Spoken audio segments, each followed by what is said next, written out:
Problem हूँ आमर जो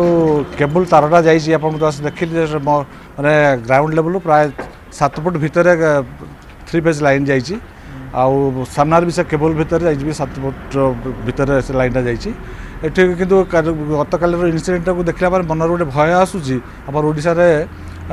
जो कोरापुट जिले में जो हादसा है से दुर्घटना पाखापाखि बहुत लोग मरी जाइए यहीटा को देखिक मन गोटे डर पशि जाइए केतबेले कौ मुहूर्त मिसाप हम कहीं कही हेनी कि मिसाप पर किसी प्रिकसनरी मेजर ना कि लाभ नहीं तेणु मिसाप हवा आगु किसी प्रिकसनरी मेजर नापी आम वेस्को कर्तृपक्ष को व्यक्तिगत भाव में अनुरोध करी म्यूनिसिपालिटी वालों को अनुरोध करी कि कहीं आसिक को देखुना कहते जो सुविधा हम ताको आम सजाड़ू तो ये जो मोर प्रश्न हो बर्तमान मिसाप को आम रोकवा मिसा पर आम कार्यानुष्ठान ग्रहण करवा गाड़ी बसबार तो चांस ना कहीं रिस्क हो करेन्ट लगी कौन हम से तो जहाँ हम प्लस आमर भी घर धन जीवन नष्ट हम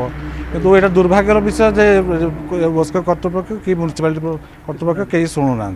कथा पूरा विपज्जनक अवस्था अच्छी।